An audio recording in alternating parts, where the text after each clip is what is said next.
Bonjour à tous et bienvenue sur la chaîne YouTube Création Loa.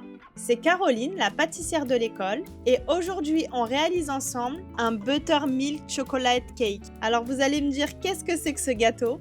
C'est un gâteau au chocolat qui est vraiment super spongieux, super humide. Il fait vraiment penser au Matilda Cake et le gros plus, c'est qu'il n'a pas besoin d'être imbibé. Le secret de ce gâteau, c'est vraiment l'association du lait fermenté, du bicarbonate et du café chaud. Le lait fermenté va apporter de l'acidité qui va faire réagir tout de suite le bicarbonate de soude et donc du coup ça donne une texture super aérée, spongieuse. Et le café chaud va dissoudre le cacao pour avoir une mie beaucoup plus fondante. Et je vous arrête tout de suite, le gâteau n'a absolument pas le goût du café. Le café dans des gâteaux au chocolat, ça renforce le goût du chocolat justement. Donc on sent absolument pas le café. Je vous mets comme d'habitude tous les ingrédients en description et c'est parti pour la recette.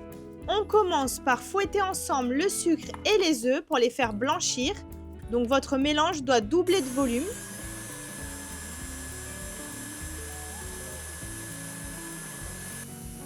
On ajoutera ensuite l'huile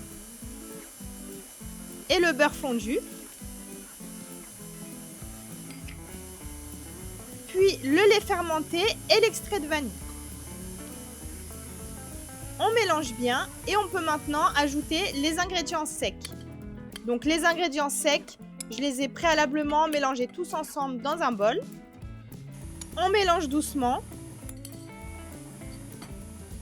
Et on peut maintenant ajouter le café chaud. C'est important que le café soit chaud.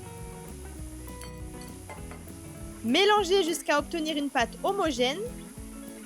Et on peut maintenant verser la pâte dans notre moule. Donc là, j'ai utilisé un moule à gâteau de 15 cm de diamètre. Et ça part au four pour environ 1 heure à 180 degrés. Vérifiez quand même la cuisson. En fin de cuisson, laissez le gâteau dans le four éteint pendant une dizaine de minutes pour ne pas créer de choc thermique. Et laissez refroidir avant de démouler et de couper le gâteau. Regardez comme le gâteau est moelleux. Il a plein de petits trous. Là, on voit vraiment qu'il est spongieux, qu'il est super humide. Et ça, c'est vraiment ce qu'on adore. Vous pouvez utiliser cette base de gâteau pour des layer cakes, des Matilda cakes, des petits gâteaux du dimanche, des gâteaux d'anniversaire. Franchement, je suis persuadée que vous allez vous régaler. Notre recette est déjà terminée. J'espère qu'elle vous a plu. Si vous avez des questions, n'hésitez pas à les poser en commentaire, j'y répondrai avec plaisir. N'oubliez pas de liker la vidéo et de vous abonner pour ne rien louper. Et je vous dis à très vite pour de nouvelles recettes.